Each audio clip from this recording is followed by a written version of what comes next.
In this week's episode, we travel to LaMore to meet up with your favorite Malaysian rider, Ramdan Rosley.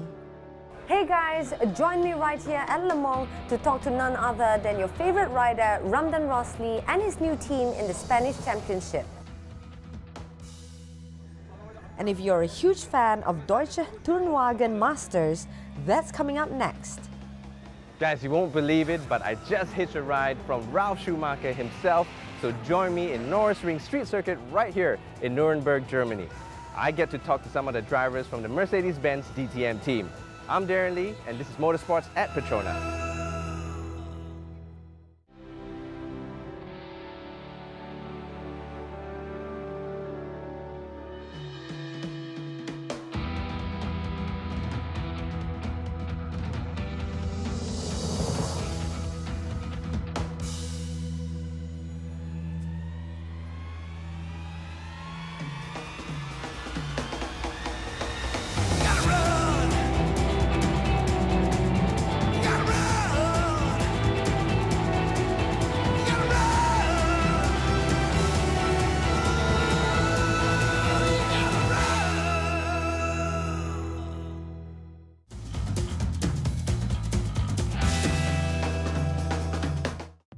Although known for its motorsports connections since 1923, LaMore is a modern city with a diverse heritage, a history that spans a millennia. It boasts a well-preserved relic of a Gallo-Roman wall to the Gothic and Renaissance architectures. The medieval heart of LaMore is largely unspoilt. Ramdan Rosley has climbed up through the ranks in Malaysia by winning a Malaysian Cup Prix title and making waves in the Asia Road Racing Championship.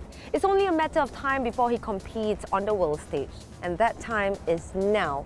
We're going to have a little chat with Ramdan right here at LaMore about how he's adapting to new changes and, more importantly, how it feels like to challenge the rest of the world.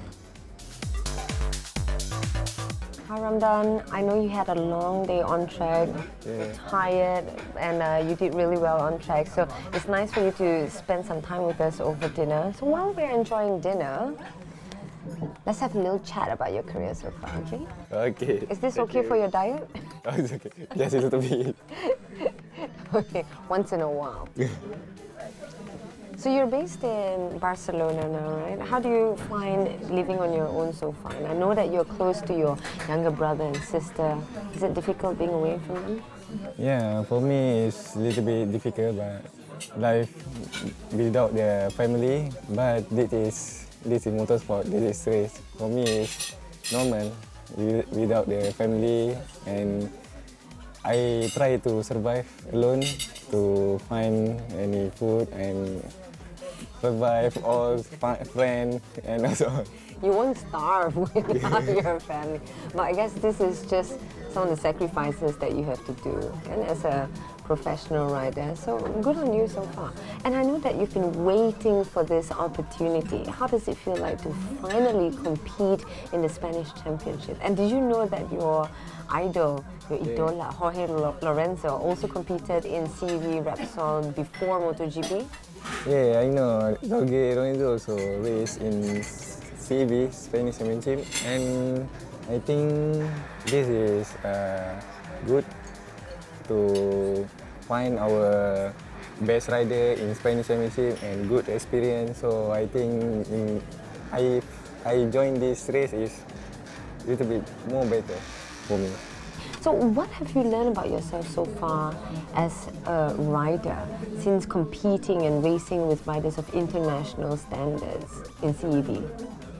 Race in CEV is, we know that CEV rider is more experienced than me. In race in Asia is completely different than the European rider. So I try to get the best place and also try to get the more experience in Spanish Championship and also more friends in Spain to get more. Just more experience and to learn more and to speak even more Spanish, right? I heard that you can speak some good Spanish already. Not bad after only like a short time of staying over. So, why do you think international exposure is important to prepare a rider like you to compete with the rest of the world? Maybe in Malaysia, we know that Malaysian rider little bit late on the race in the bike, so in the European rider little bit more experience because they jump to the bike more early than Malaysian rider. How young do you start? I start in 8 years old. 8 years old and they are even younger. Maybe it's more younger. Younger jump to the big bike. Yeah. And obviously the game has changed. The riders are faster, their minds are sharper, quicker. So what have you done to accommodate to these changes in your racing career? How do you keep up with the standards? For my career, this year I race in the Spanish Championship and many things I changed. For especially my fitness also changed. Sometimes, but last time I go maybe 4 times in the week, but this time only 1 week. 1 week, but 1 day only rest, and then continue 1 week. So you work out 6 days? Yeah. And obviously you don't eat much carbs. Only my food also eat also different change to the international food and many different. I see. I mean, it's a whole new ball game, right? You start from scratch, zero. Start from zero. Learning everything again, which is good, you know. I mean, so that you get to sort of like mold yourself into the rider you want to become. You know, and the level of competitiveness in CEV is obviously very high. So naturally, you pressure yourself to perform even better. So how do you cope with this pressure? I little bit pressure by the first time in this season race in the Spanish MC, so I try to get cool and keep calm. You're not so cool and calm all the time. In fact, I talked to one of your teammates, they said you're always calm. Keep calm sometimes for race and I just to relax and keep like I race before in the Malaysian fight in the Malaysian rider and I think almost like that in the race in Spanish. But if you're so pressured and stressed, like taking an exam, how do you tell yourself to calm down? What's the secret like? Or it just comes naturally? Maybe sometimes like maybe you just watch cartoons? No, maybe just singing and... Oh, you sing? You want to sing a song? No. Why? Yeah, but singing is good. You just release tension, whatever works for you, because it seems like it's working. Okay, last question before we enjoy our nasi biryani, which looks absolutely awesome. Do you have any expectations for yourself in your debut season in CEV? I want to be a good rider in CEV and target to get a top 3 in every race, and I try to follow the best rider in CEV, and one time I try to manage to race in MotoGP. Okay, so that's your plan in future. Well done. So you said you want to be top 3 podium finish now. Yeah. So thank you so much for your time. I know you're so hungry and tired right now. Let's makan. Jom, makan. Okay. Please help yourself. And before we end the show, I just have to say that Ramdan Rosley has had a great start to his career as a professional rider, making headlines in Malaysia at the tender age of only 15. It's only a matter of time before he starts making wave in Europe. And I wish you nothing but the very best. So all the best. Thank you. Enjoy your dinner. I'll see you at the podium. See you.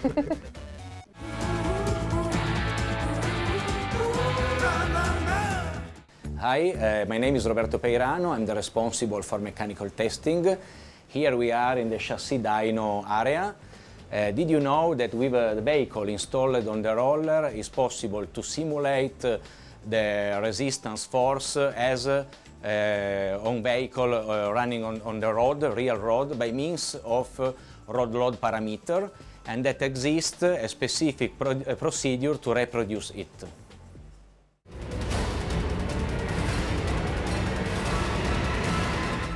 Germany has a ton of motorsports venues for speed junkies and avid fans alike.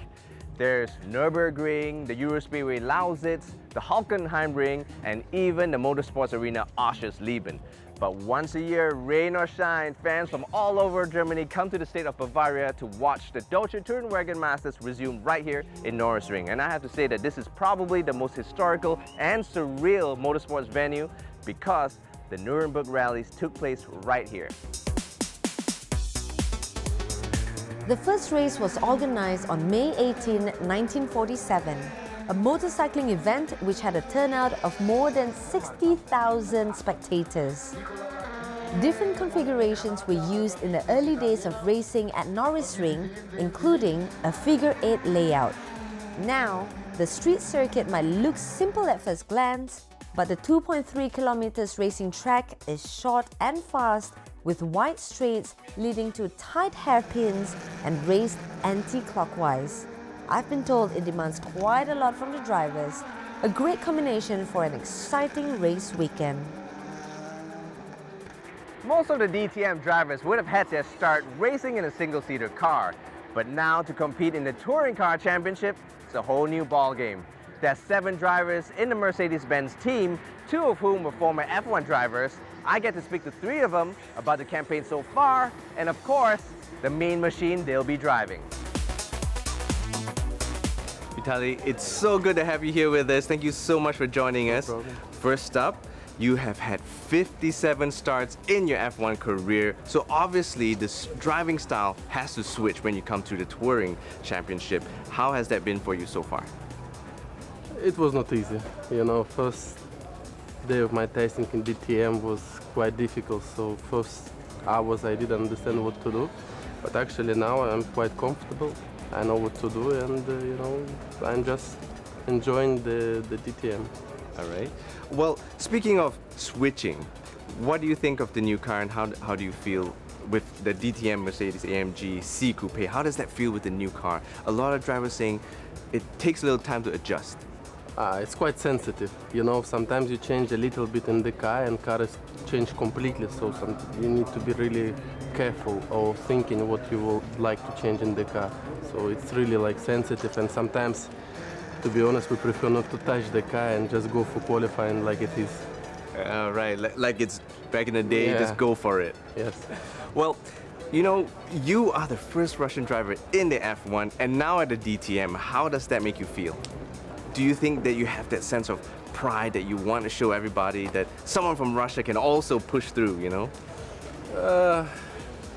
Yeah, of course, always when you come to your hometown, you want to go and, you know, to take a podium or points, whatever is it, but it's not easy. And I know it will be not easy that weekend, but anyway, we will do the best, and yeah, but I like racing, of course.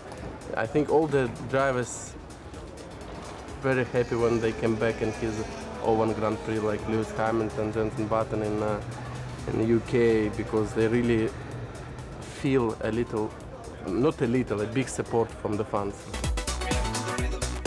Paul, thank you so much for joining us. Now, you've raced in the DTM between 2007 and 2010. How does it feel being back in the DTM right now? It's obviously great to be back. I think a familiar environment for me. Certainly the return with Mercedes-Benz feels like coming back to a family and back home.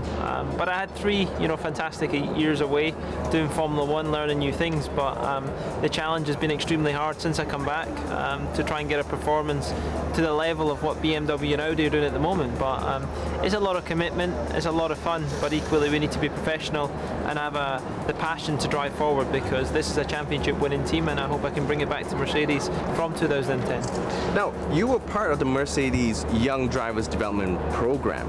How has that helped your career so far? Mercedes have been a great influence in my career, and without them I wouldn't be where I am today. I have a lot of respect, a lot of friends, but equally a lot of colleagues, and I think as a team we're a unit, and as a unit you can thrive under pressure, and I think in the motorsport world that obviously what makes a difference between the excellence and the people who do an average job. Well, there are a lot of new aspects to this year's season. Well, for instance, you won the DTM Championship in 2010, driving the Mercedes C-Class. Now, for last season, 2013, they switched it up and had the Mercedes AMG C Coupe. What do you think of the new car? The new car is a new generation. Since 2012 there's been new regulations in DTM. The car is different to what I drove, although it looks very familiar, but it's changed for the good of the championship. It's changed for the show of the crowds, and the crowds is what it's all about. Getting them entertained, getting them here, showing what the brands do together to put on something that makes a marketable product. And I think 3 of the biggest manufacturers in the world are battling it out with each other against 7 drivers from Mercedes, 8 drivers from the other manufacturers, and it's a competitive environment. And we all want to be number 1. Exciting stuff. We are at the Nürburgring circuit in Germany. Tell us about the circuit and what are the aspects or the little obstacles that you think you'll be facing and the advantages do you think you have in your team? I think first of all, Nürburgring is very special. Being here in this stadium, I think it's the biggest crowd we get of the year, most passionate fans. I think a great weekend in the middle of a city. The track is very demanding on the cars. High speed, low downforce, big on the brakes, heating problems, overheating can be a big problem in the race. So it's difficult. You come from a different angle, only 4 corners, 200, 100 can make a difference between being 1 and on 3 on the grid. So qualifying is key, but equally it's one of these races I think you can also have a good race car, and certainly starting mid-pack, you can be up there at the end, but it's all about a fight and you can never give up. It's full gas for the whole race. Pascal, awesome having you here with us. Thank you so much for joining us. Now, first up, you are the youngest driver ever in DTM. You did really well with your debut last year, scored 3 points. What are your hopes for this season? Yeah, this season is a bit hard for us because we are not that fast as we expected, and yeah, so we have to improve the car a lot. And yeah, my goal is always to win races, so to go on podium. And but this year is very difficult. But still, I hope here, especially in Nürburgring, for a good result, because Nürburgring is different than all the other tracks. So yeah, I hope for a podium and for big points. You started your career karting, then you moved on to Formula cars, and now you're racing in touring cars. Can you tell us a little bit about the difference between all of them and what you enjoy most? Yeah, at the moment I enjoy most this car because it's very special. There are only 23 drivers allowed this year to drive these cars, and that's very special. And yeah, in my childhood or many other people's dream to drive a car like this, and so it's very nice to drive this car. And yeah, the difference to what I raced before is I raced Formula 3, Formula ADA, karting, and these are all smaller cars. They're really fast in corners, like Formula 3 in fast corners is really fast, and that's the difference. So the DTM car is heavier, bigger, but more power, and yeah, you definitely just have, more competitive. Yeah, right? You just have to get used to the driving style this car needs, and yeah, drive a quick lap time. Well, the DTM is very, very popular, especially here in Europe. Coming from a young man like yourself, what's the perspective that you have that makes DTM so popular here? I think because we are the 3 best German manufacturers, and the whole series is very competitive, so all the drivers are really fast, and we have nice fights together, we touch each other, and it's really nice racing. And also for the spectators, they are close to us drivers. Like today, we are walking around the track, and they can follow us and have some pictures and autographs. So it's really nice also for the spectators, and I think that's why DTM is so popular. Vitaly, thank you so much for joining us earlier and talking to us. Before I let you go, let's play a little game called we call back in Malaysia sepak takraw. All right? So let's see how many you can bounce on your feet. Are you ready? Yes. Okay. And 3. I'm gonna throw it and you're gonna bounce it. All right? Okay. Let's go. 3, 2, 1. Let's go. 2. Best out of 3. Best out of 3. You got 2 more chances. 1, 2, 3, 4, 5, 6. Oh! Last one. Last one. You got 6. 1, 2, 3, 4, 5, 6. Oh, best. Thank you so much, man. Thank you for being a sport. All the best, brother. Let's just roll. See how many you can do. On the ground. All right, ready? Go. 2, 3, 4. Let's go best out of 3. Let's go best out of 3. 1, 2. 1. Oh, 3, 2, 1. It's a best ball. Thank you so much, man. Good luck. All the best. You know how to do it? I'm terrible at it, so we're gonna have you do it because I'm just no good. How much with the others? Well, so far we had Vitali, who's at the top of 6, so you have to beat 6. Okay, ready? 3, 2, 1, go! 1, 2, 3, 4, 5, 6. Oh! All right, you got 2 more tries. You got 2 more tries, buddy. Ready and go! 1, 2, 3, 4, 5, 6, 7. Oh, 7! Last one, you gotta beat 7, then you're the top. You're the top. Are you ready? 1, 2, 3, 4, 5, 6. Good one, man. Thank you so much for playing, man. Thank you.